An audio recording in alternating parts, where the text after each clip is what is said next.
Sore ini Engkau berbicara lagi kepada anak-anak-Mu. Ajari kami dari firman, dari perkataan, dari isi hati-Mu. Dan buat kami memahami akan jalan-Mu dan hati-Mu. Roh Kudus yang memberkati kami dengan roh hikmat, dengan pewahyuan, dengan pengertian. Masukkan di dasar hati kami yang terdalam. Ubah hidup kami dan berkati kami. Kau tidak akan pernah membiarkan satu orang pun tanpa diubah dan tanpa diberkati. Semua kami boleh mengalami anugerah-Mu. Terima kasih Tuhan. Kemuliaan hanya bagi Yesus di tempat yang maha tinggi.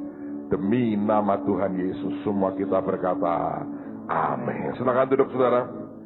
Markus 4. Sebelum saya baca saudara, saya mau cerita begini. Cukup lama sebetulnya sampai dengan hari ini ada satu pernyataan Tuhan yang secara manusia nalar saya ini susah saya mengerti dan saya nerima. Dia pernah berkata, kalau aku ini punya 100 ekor domba, kemudian satu terhilang, dia berkata, aku tinggal yang 99, aku cari yang satu. Ini buat logika, kalau Anda pedagang nih, susah untuk mengerti. Atau Anda berpikir dalam cara apapun manusia kita ini, sukar untuk bisa berkata, loh 99 ini kalau kamu tinggal, nyari satu, yang ini kalau tercerai berai gimana? Gitu. Ya lebih baik biarkanlah satu hilang, tapi kita urus dengan baik yang masih setia, yang 99. Tapi ada satu kejadian di Alkitab, yang membuat saya sedikit ngerti, walaupun saya tahu itu belum seutuhnya pemahaman yang saya bisa punyai. Apa itu? Coba lihat Markus pasal yang keempat. Lihat pada ayat yang pertama. Pada suatu kali Yesus mulai pula mengajar di tepi danau. Maka Anda perhatikan, datanglah orang banyak yang sangat besar jumlahnya mengerumuni dia. Ada garis bawahi kata sangat besar jumlahnya. Sehingga ia naik ke sebuah perahu yang sedang berlabuh, lalu duduk di situ. Sedangkan semua orang banyak itu di darat, di tepi danau itu. Jadi Alkitab mengatakan, dia lagi bicara di depan orang yang sangat banyak jumlahnya. Bukan sedikit, tapi Alkitab berkata, sangat banyak jumlahnya. Dan Yesus ngajar kepada mereka. Dia sampaikan firman Tuhan, dia mengajar kepada mereka. Jumlah mereka sangat banyak. Kalau Anda baca selanjutnya, ini merupakan cerita bagaimana dia mengajar dan apa yang kemudian dia ajarkan. Tapi tiba-tiba pada ayat yang ke-35 ada sesuatu yang terjadi. Lihat di pasal yang sama, Markus 4:35. Judulnya angin ribut diredakan. Pada hari itu, waktu hari sudah petang, Yesus berkata kepada mereka, marilah kita bertolak ke seberang. Ayat 36. Anda perhatikan, sengaja ditulis dengan kalimat ini untuk memberikan sebuah penekanan kepada kita. Dikatakan, mereka meninggalkan orang banyak itu. Garis bawahi, dia bicara di depan orang banyak, yang sangat banyak. Tiba-tiba Tuhan berkata, ayo kita bertolak ke seberang. Setelah kita berkata, mereka meninggalkan orang banyak itu, ditinggal, orang banyak ditinggal, lalu bertolak dan membawa Yesus beserta dengan mereka dalam perahu, di mana Yesus telah duduk, dan perahu-perahu lain juga menyertai dia. Nah perhatikan, kalau Anda sedang berhadapan dengan orang banyak, ribuan orang duduk mendengarkan Anda bicara, tiba-tiba Anda berkata stop, mari kita tinggalkan mereka, kita nyeberang danau itu, orang pasti berpikir dia mengerjakan hal yang lebih besar dibandingkan dengan ngurusi ribuan orang. Nah, perhatikan cara mikir Tuhan beda dengan cara berpikir kita.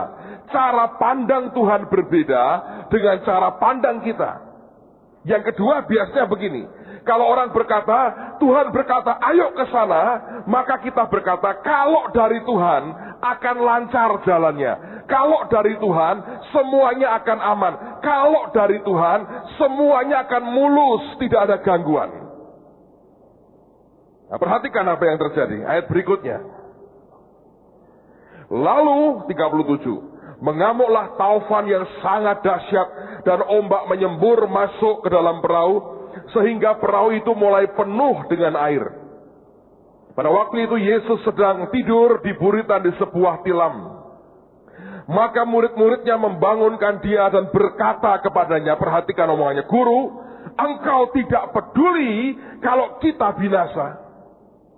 Ia pun bangun menghardik angin itu dan berkata kepada danau itu, diam, tenanglah. Lalu angin itu reda dan danau itu menjadi teduh sekali. Lalu ia berkata kepada mereka, mengapa kamu begitu takut? Mengapa kamu tidak percaya? Mereka menjadi sangat takut dan berkata seorang kepada yang lain, siapa gerangan orang ini sehingga angin dan danau pun taat kepadanya. Nah, Anda perhatikan yang dibuat Tuhan ini sesuatu yang tidak masuk akal kita. Pertama, dia ketemu dengan ribuan orang, sangat banyak. Dia mengajar kepada orang-orang ini. Dia beritakan firman. Ini orang-orang tidak musuhin dia loh, saudara. Ini orang-orang antusias mendengarkan semua pengajarannya. Tapi mendadak Alkitab berkata, dia tinggalkan orang banyak dan dia nyeberang danau itu. Ada sesuatu di dalam dia yang tiba-tiba menyentaknya, membuat dia berbalik arah, meninggalkan orang banyak dan dia menyeberang. Waktu orang berkata dia menyeberang, orang berkata pasti ada yang luar biasa, yang lebih hebat dari ngurusi ribuan orang ini, yang harus membuat dia mendadak meninggalkan mereka semua. Di dalam bayangan kita sebagai manusia, saya berkata seringkali itulah cara pandang kita. Dan yang kedua, mereka berkata, pasti ketika dia pergi, kalau itu betul kehendak Tuhan, semuanya akan mulus, semuanya akan tenang, semuanya akan oke, dan tidak ada masalah. Tapi yang terjadi justru adalah ketika Tuhan tinggalkan orang banyak dan bertolak ke seberang, keinginan dia untuk menyeberang itu membawa kepada pengalaman angin taufan dan badai yang luar biasa. Tapi sebuah ketenangan ilahi itu memberikan nuansa yang berbeda dan warna yang berbeda. Ini orang pribadi ini, bahkan orang berkata, ini cueknya luar biasa. Ditinggal tidur. Sampai kesan mereka berkata, dia tidak peduli dengan kita dan tidak peduli dengan nyawanya sendiri. Sampai para murid berkata, Guru, engkau tidak peduli kita binasa. Saudara, beda banget antara orang yang memang tidak peduli dan orang yang terlalu yakin bahwa Tuhan menyertai hidupnya. Cara pandang Tuhan beda dengan cara pandang kita. Kalau kita memandang orang yang berkenan, artinya orang yang dipakai, orang yang hebat, orang yang begini, orang yang begini. Tiba-tiba kita menjumpai sebuah pengalaman yang sangat berbeda sekali. Oh ya, saya mengerti bahwa jelas kalau Tuhan berkenan kepada Anda, Dia akan suka memakai Anda, memberkati Anda, memberikan banyak hal dalam hidup saudara. Jelas itu. Dan tidak ada yang salah dengan itu semua. Tapi cerita seperti itu bukan pola yang mati. Karena ternyata waktu dia mengikuti kehendak Bapaknya, badai yang harus dia lewati. Sekali lagi, tidak ada masalah dengan semua yang tadi kita katakan. Ketika roh Tuhan bekerja harus begini. Fine dengan semuanya. Kemarin ada seorang tamu hamba Tuhan dari luar kota datang di KKR Anak Raja. Dia temuin saya 2 orang. Yang seorang ini pensiunan pendeta. Dan beliau cerita, di gereja tempat dia melayani ada aturan. Kalau sudah umur 60 tahun, dia harus pensiun. Dan buat dia itu sebuah hal yang berat sekali. Dia berkata, Pak, dari nol saya rintis gereja itu. Ketika saya usia 60 tahun, itu saat kami mulai nikmati banyak hal dalam gereja. Saya dipaksa oleh majelis untuk pensiun karena sebuah peraturan. Dan dia berkata, tanpa saya sadari, itu nyakiti hati saya luar biasa. Dia bahkan berkata, 3 bulan saya bahkan tidak ke gereja sama sekali. Anda bisa bayangin, dari bekas pendeta, gembala sidang, di pensiun diturunkan, 3 bulan dia tidak ke gereja. Dan dia jujur berkata, itu sebetulnya merupakan cara Tuhan untuk menunjukkan ke hati saya. Pengabdianku itu tidak murni ngabdi ke Tuhan. Bagaimanapun yang namanya jabatan, tetap itu juga merupakan Tuhan yang luar biasa. Buktinya dia bilang, ketika aku berkata aku hanya ngabdi ke Engkau Tuhan, jabatannya hilang, 3 bulan tidak mau ke gereja. Kecewa, kenapa? Kenapa aku diberhentikan? Kenapa aku dipensiun? Orang tidak menghargai jasaku. Itu membuat dia kecewanya luar biasa. 3 bulan, saudara. Dalam 3 bulan, seluruh badannya hancur gak karu-karuan. Dia berkata, levernya atau hatinya, dia berkata, saya gak jelas, hatinya, itu bengkak. Perutnya gede, keras sekali. Terus kemudian ginjalnya mulai kacau. Paru-parunya itu paru-paru basah. Jantungnya mulai kena. Segala macam komplikasi. Dibawa ke rumah sakit. Anaknya sendiri dokter internis. Diperiksa beberapa dokter. Anaknya berkata, Pak, maaf Pak. Secara medis, Bapak ini gak ada harapan. Seluruh organ Bapak di dalam sudah kacau semua. Dan ini sudah komplikasi gak karu-karuan. Tinggal tunggu waktu. Bapaknya berkata, ya sudah, bawa aku pulang daripada aku menghabisin duit, katanya. Dibawa pulang, geletak, tidak berdaya, nunggu mati, saudara. Temannya ini datang ke saya. Dia berkata, Pak, temanku pendeta kasihan. Sekarang sakit keras, hampir mati. Dia bawa botol urapan kecil, minyak urapan, dia bilang, mau nggak Bapak doain ini, supaya saya bisa doakan dia. Saya bilang, oke, kita berdoa. Doanya singkat, saya bilang, Tuhan, Engkau jamahlah. Dia pergi ke rumah pendeta ini. Si pendeta berkata, dari minyak itu saya diorasi, didoakan Pak. Dia bilang, lihat, dalam sekejap, semua penyakit saya dinyatakan hilang, tidak ada lagi, sembuh total. Saya hidup lagi sampai hari ini. Saya bisa sampai ke Semarang. Saya berkata, ajaib, Bapak ini mujizat. Saya bilang, iya Pak. Anda kalau dengar cerita itu, saya berkata, itu cerita yang biasa kita dengarkan. Ada orang sakit, itu mangit tangan, bam, luar biasa. Tuhan ketemu orang sakit, jamah, sembuh. Ada orang mati, bangkitin. Semua itu hal yang normal di Alkitab. Ajaib kan? Ajaib banget. Tapi normal di Alkitab. Yang dialami Yesus tidak normal. Orang banyak ditinggal, ngadepin badai, dan dia cueknya luar biasa. Sampai orang berkata, engkau tidak peduli, kita binasa. Memang kemudian dia selesaikan. Nah, apa yang terjadi kemudian? Pasal 5. Teruskan dulu supaya Anda bisa ngerti gambarannya. Lalu sampailah mereka di seberang danau di daerah orang Gerasa. Baru saja Yesus turun dari perahu. Kalau Anda turun dari mobil kan di shalom sama doorkeeper luar kita. Ya tak? Doorkeeper luar kita ini ajaib. Saya kemarin tadi pagi dengar kesaksian ada satu ibu bukan anggota gereja, tidak pernah ke gereja sebelumnya. Dia saudara sepupu kita. Dia berkata, orang Kristen itu luar biasa loh. Kok baik-baik ya, dari sejak di parkiran sudah disambut begitu rupa. Si pendeta kemarin ngomong gini, Pak, waduh itu jemaat yang jaga parkir di luar itu oke semua, ngaturnya bagus sekali, luar biasa. Jadi kalau Anda kesini luar biasa, lumayan. Yesus tidak disambut doorkeeper luar kita. Tapi apa yang terjadi? Baru saja Yesus turun dari perahu. Datanglah seorang yang kerasukan roh jahat dari pekuburan menemui dia. Yang menjumpai yang shalom wong edan, saudara. Bukan cuma wong edan, orang kerasukan. Kerasukan dari pekuburan. Teruskan lagi. Orang itu diam di sana dan tidak ada seorang pun lagi yang sanggup mengikatnya. Sekalipun dengan rantai. Karena sudah sering ia dibelenggu dan dirantai, tapi rantainya diputuskannya dan belenggunya dimusnahkannya, sehingga tidak ada seorang pun yang cukup kuat untuk menjinakkannya. Sudah dipakai istilah yang dipakai untuk binatang sebetulnya. Dijinakkan. Siang malam ia berkeliaran di pekuburan dan di bukit-bukit sambil berteriak-teriak dan memukuli dirinya dengan batu. Perhatikan ini, ayat 6, ya ajaib sekali.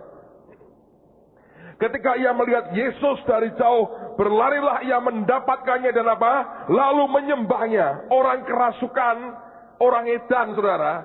Lihat Yesus, dia datang dan nyembah. Orang waras, lihat Tuhan, pergi.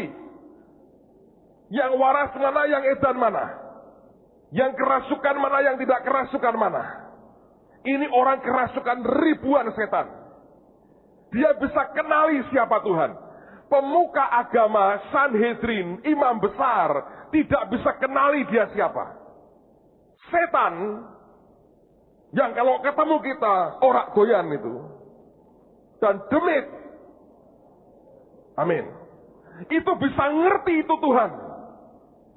Orang ahli agama tidak bisa ngerti. Ayo. Yang lebih ngerti Tuhan itu setan atau ahli agama.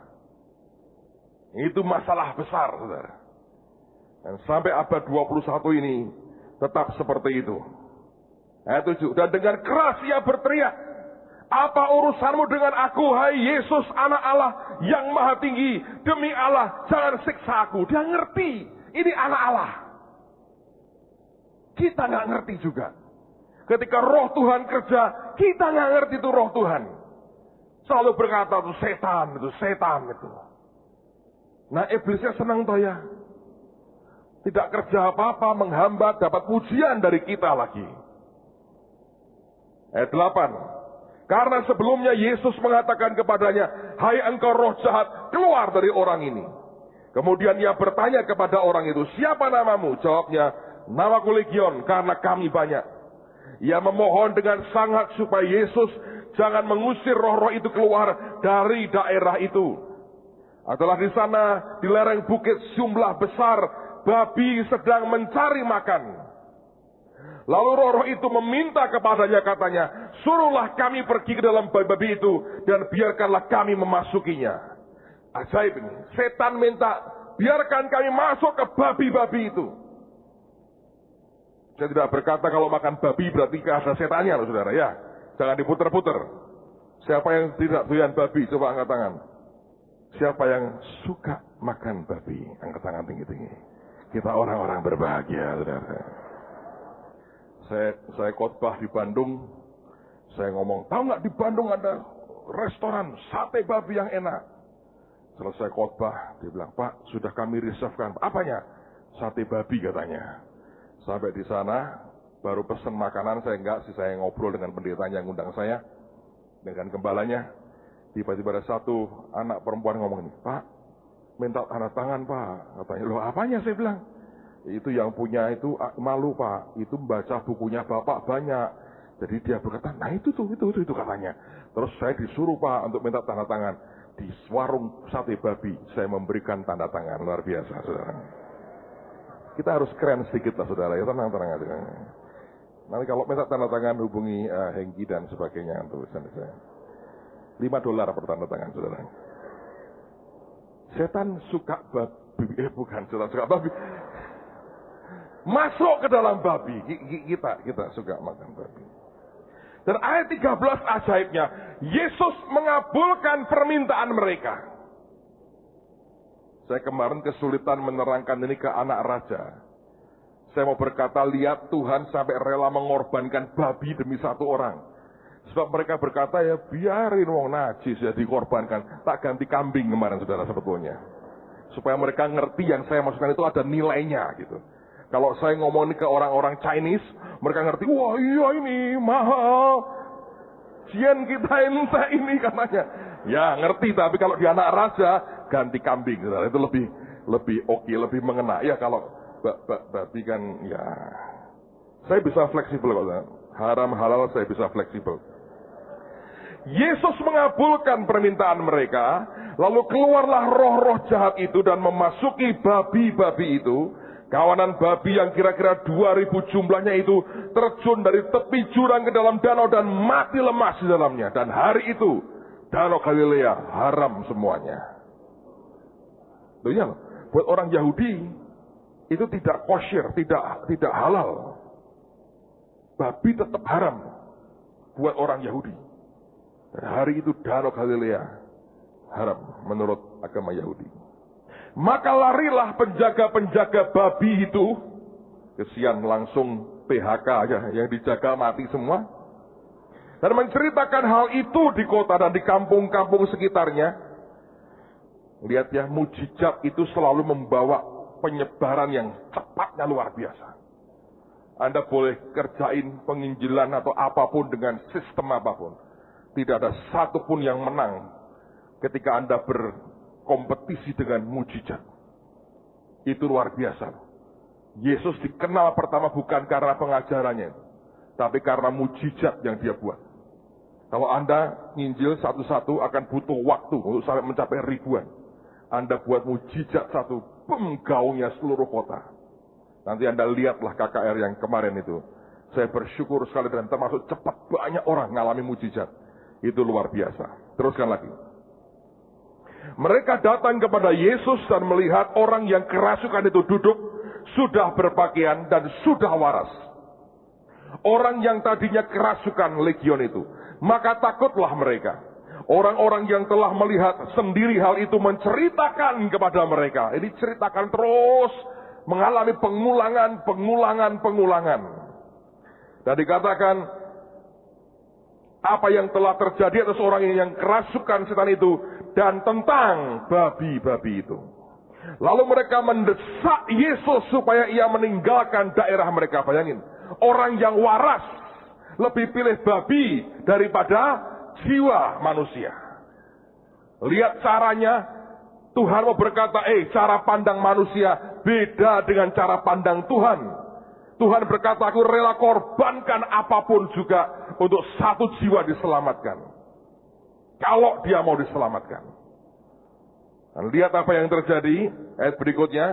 Pada waktu Yesus naik lagi ke dalam perahu, orang yang tadinya kerasukan setan itu meminta supaya ia diperkenankan menyertai dia. Yesus tidak memperkenankannya, tetapi ia berkata kepada orang itu, pulanglah ke rumahmu, kepada orang-orang sekampungmu, dan beritahukanlah kepada mereka segala sesuatu yang telah diperbuat oleh Tuhan atasmu, dan bagaimana ia telah mengasihani engkau. Orang itu pun pergilah, perhatikan, dan mulai memberitakan di daerah Dekapolis segala apa yang telah diperbuat Yesus atas dirinya. Dan mereka semua apa? Menjadi heran. Nah, dengarkan, inilah konklusinya. Dengar baik-baik, saudara. Ribuan orang mendengarkan dia. Mendadak dia berkata, ayo pergi, tinggalkan mereka. Nyebrang danau. Mereka berkata, ngapain? Nyebrang, dia berkata. Mereka percaya bahwa Bapaknya yang di surga menghendaki itu. Dan ketika mereka menyeberang, yang mereka hadapi adalah angin ribut. Dan dia begitu cuek dan seperti tidak peduli dengan apa yang dia lewati. Orang berteriak, engkau tidak peduli kalau kita binasa. Dia tidur. Diombang-ambing itu dia berkata, oh seperti dulu di gendongan Maria, di Nina bubukkan. Nikmatnya luar biasa. Dia nggak peduli itu. Kalau Anda ketemu dengan orang yang punya damai seperti ini, yang punya iman seperti ini, Anda pusing nggak? Anda boleh takuti dengan apapun, dia nggak peduli, dia cuek aja. Dan ketika mereka ribut, dia terbangun, dia hentikan badai, semua takut, semua kagum. Untuk apa dia lewati badai? Untuk apa dia tinggalkan ribuan orang? Untuk apa? Bukan untuk apa? Untuk siapa? Untuk satu orang yang kerasukan. Dan bukan sekedar untuk satu orang yang kerasukan. Untuk satu orang yang kelak akan juga jadi pemberita kebenaran Tuhan buat daerah yang lain. Sebagian besar mereka yang mendengarkan Tuhan adalah mereka yang punya hobi hanya mendengarkan dan bukan melakukan. Mereka hanya menerima, mendiskusikannya, bertukar pikiran, saling berargumentasi dengan apa yang Tuhan ajarkan. Dan sampai sebuah titik dia berkata, aku capek juga yang begini. Aku cari orang yang mau menjadi pelaku firman. Dan kalau dia temukan orang itu, dia temukan satu orang yang bisa membawa kegerakan di sebuah tempat, dia akan lintasi apapun juga demi satu orang itu masuk dalam penggenapan yang Bapa inginkan. Anda harus ngerti hatinya Tuhan. Ada banyak orang berkelompok, banyak orang tinggal di gereja. Maaf saya berkata, seringkali hanya gereja-gerejaan. senang dengar berbagai pengajaran yang sensasional, semua yang aneh-aneh didengar, tidak melakukan apapun yang Tuhan mau, hanya ribut, berantem, dan tidak cukup berbuat apa yang Tuhan mau. Di sebuah titik dia berkata, oke, mau gereja-gerejaan, fine, dia berkata, tidak akan aku buang ke neraka. Nah, lu go ahead, terusin, gua ada kerjaan lain. Dan dia akan berpaling, dia cari orang. Sekalipun badai harus dilewati, sekalipun berat yang mesti dilewati, dia cari orang, dan orang yang bisa melakukan apa yang Tuhan mau. Itu kenyataan. Anda dan saya harus bisa mengerti itu. Karena orang seringkali tidak pernah mengerti akan hati Tuhan. Kalau seringkali kita kumpul, dengar pengajaran, mendiskusikan, kita berkata, ini yang Tuhan suka. Saya berkata, tidak loh. Di sebuah level dia biarkan kita untuk pertumbuhan kita, tapi kerinduan hatinya dia mencari orang yang mau mengerjakan apa yang dia mau, dan mau menjadi pelaku firman, dan bukan hanya pendengar firman. Saya berdoa Anda bisa ngerti akan hal itu. Saya berdoa Anda bisa tangkap itu. Tuhan cari orang-orang yang rela berkata, aku mau pergi bagi Tuhan. Aku mau bawa jiwa kepada Tuhan. KKR ini tiba-tiba menumbuhkan akan orang-orang yang jadi orang-orang yang betul-betul jadi penjala jiwa. Ada begitu banyak orang yang dimunculkan Tuhan. Mereka bukan duduk hanya memberi komentar, memberi penilaian, tapi mereka langsung bertemu dengan begitu banyak orang, menjangkau mereka dan membawa mereka masuk di dalam. Saya mendengar ada begitu banyak kesaksian di sekitar kita. Saya mendengar begitu banyak orang cerita apa yang Tuhan kerjakan dalam kehidupan mereka.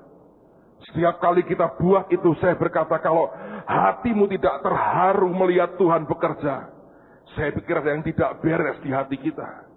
Bagaimana mungkin tidak kita bisa berkata, Tuhan, bukankah ini kerinduan hatimu, membawa jiwa sebanyak-banyaknya untuk diselamatkan dan diberkati dan masuk dalam kerajaan sorga. Sesuatu sedang terjadi hari-hari ini. Dia mencari orang-orang yang mau berkata, ya Tuhan, akan aku kerjakan. Dia mencari orang-orang yang bukan sekedar duduk mendiskusikan firman, hanya bicara tentang firman dan tidak menjadi pelaku firman. Dia mencari orang yang kalau perlu satu orang ini lebih berharga dibandingkan sekian banyak orang alim yang baik-baik. Kalau perlu dia mau cari orang yang kerasukan roh jahat. Dan Tuhan selalu cari dan selalu ketemu orang-orang yang tidak alim. Mereka yang merasa sudah baik, sudah suci. Ini berkata, mainlah dengan kesucianmu dan kebaikanmu. Aku cari orang yang mau menjadi pelaku firman. Karena seringkali kita terlalu suci, terlalu baik, terlalu kudus, terlalu mulia. Sehingga tidak pernah mau menjangkau mereka yang di bawah. Kalau Anda lihat hidup orang-orang ini, kalau Anda lihat jiwa-jiwa, kalau Anda lihat tuayan begitu banyak, apa yang di hati saudara? Saya berdoa Engkau juga berkata, Tuhan keluargaku, Tuhan orang tuaku, Tuhan tetanggaku, Tuhan familiku, selamatkan mereka. Sebab waktunya tidak lama lagi, Yesus pasti akan datang yang kedua kali. Kegerakan sedang dimulai. Saya harap Anda mengerti itu. Seringkali karena terlalu sering kita melihat pemandangan itu, sudah hilang getar di dalam kita. Sensasi di jiwa kita sudah hilang. Sudah berpikir, ini hal biasa. Tapi kalau orang hidup dalam roh, getar yang di dalam tidak pernah akan berhenti. Seperti getarnya hatinya Tuhan. Lihat jiwa-jiwa seperti itu tidak akan pernah berhenti. Kemarin waktu penyembahan di anak raja, anak saya Keisha bisiin saya. Dia tahan air matanya, dia bilang, Pak, Tuhan Yesus itu luar biasa ya. Dia lihat dengan matanya itu Tuhan berdiri di tengah-tengah. Dengan pakaian warna emas, dengan warna apa lagi itu. Dia mengedangkan tangan, dia lihat orang-orang sederhana. Dengan wajah yang senyum, suka lihat mereka nyanyi muji Tuhan. Pada waktu, Anda tahu kapan dia lihat itu? Pada waktu satu grup MK main keroncong, nyanyi keroncong. Lagunya, musiknya sederhana sekali. Lihat seorang bapak dengan pakaian bersih di dalam, bersih di luar gitu ya. Itu kaos paling keren yang kita pernah punya. Dan dia sambil ngibing, tenang. Mic-nya dipegang ngibing. Tidak nyanyi apa-apa. Saya yakin dia nggak bisa nyanyi itu, saudara. Pegang mic hanya ngibing aja dengan gayanya kayak Reok Ponorogo. Dia nyanyi gini. Saya bilang, Tuhan ini kok begitu ya. Dan Tuhan suka banget. Sejak itu juga saya makin mengerti sih. Hatinya suka lihat jiwa-jiwa itu dibawa datang kepadanya. Bukankah untuk mereka dia mati dan menderita dan bangkit 2000 tahun yang lalu? Apakah Anda juga punya hati yang sama? Apakah Anda juga punya hati yang sama, yang rela seberangi badai dan meninggalkan ribuan orang hanya untuk ketemu satu orang yang akan mengerjakan apa yang Tuhan mau? Pak Pendeta tadi ngaku dengan saya, Pak, sejak saya sakit, Tuhan templak hati saya. Ternyata pelayanan saya yang saya teriak-teriakkan puluhan tahun, saya ngabdi bukan untuk Tuhan. Saya mengabdi buat kebesaran diri saya sendiri. Ketika jabatan ini diambil, ketika pangkat saya diambil, habis semua, Pak. Kacau semua organ saya, stres berat, nyaris mati. Dia bilang, syukur kepada Tuhan lah. Tuhan masih beri saya kesempatan, Pak, untuk melihat semua yang terjadi. Dan dia berkata, ini pembelajaran di masa tua saya. Justru pada saat saya pensiun, Tuhan mulai berkata, kenali hatimu nak, kenali sendiri hatimu. Kamu tidak setulus yang kamu pikir, kamu tidak serendah hati yang kamu pikir, kamu tidak mengabdi kepadaku, kamu mengabdi kepada dirimu sendiri. Orang seringkali tidak akan pernah mengerti, sampai sebuah ujian datang dalam hidupnya, apakah dia mengabdi ke Tuhan, atau mengabdi itu kepentingan dirinya sendiri. Hamba Tuhan ini sudah 60 tahun lebih umurnya. Dan dia berkata kepada saya belajar di usia pensiun saya ini untuk mengenali diri saya sendiri. Saya belajar betapa hati itu menipunya luar biasa. Kami baru kehilangan seorang teman. Beberapa hari yang lalu dibawa pulang Tuhan. Sedih sih. Pernah membantu kita 2 tahun ya, 2 tahun. Ini orang karunia mimpinya luar biasa. Top, saudara. Saya jarang ketemu orang seperti ini. Beberapa hal pribadi yang tidak ada orang tahu. Dia bisa mimpi tentang saya persis sekali. Saya bilang, wow. Dia bantu kami 2 tahun. Dia diberi mimpi Tuhan beberapa kali. Dia berkali-kali mimpi, saya panggil, saya bilang, ayo ikut saya. Dan dia ngerti persis. Dia mesti pelayanan di tempat ini. Dia bukan orang sembarang. Dia mesti pelayanan di tempat ini. Saya ajak ngomong, saya mau minta dia bantu Pak Sugi sebetulnya. Untuk ngurus semua bidang teknis juga di Holy Stadium. Orangnya rapi kerjanya. Sangat oke banget. Dengan alat, dengan barang, saudara. Top. Saya bilang, ini orang luar biasa. Cuma satu kelemahannya. Dia tidak pernah ambil resiko. Main aman terus. Main aman. Lihat gedung gede, takut. Bingung. Ntar aku digaji berapa? Masa depanku gimana? Diberi mimpi berkali-kali. Nggak mau. Mimpi kedua, setelah itu beberapa saat, akhirnya nolak berkali-kali. Sampai dia bilang, Pak, saya tidak berani. Saya bilang, terserah lo ya. Pokoknya kalau kamu ngerti kehendak Tuhan kan. Saya ngerti Pak, tapi tidak berani. Dia mimpi dipanggil Bu Ripka. Ayo, tidak mau juga. Dia ngerti ditawari, diundang, datang. Sehingga sampai ngobrol, ayo bantu aku lagi. Tidak mau. Terakhir, mimpinya aneh lagi. Mimpi itu, dia ketemu Bu Iin, terus kemudian Bu Iin lagi setir mobil. Dia bilang, Bu, saya ikut. Ayo ikut. Lihat di bagian itu indikasi bensinnya sudah empty. Belum sampai nyala lampunya itu sudah empty.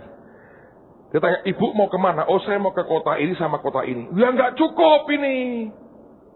Terus jawab ini, dalam anugerah lah, cukup ikut aku aja. Enggak mau, enggak berani saya.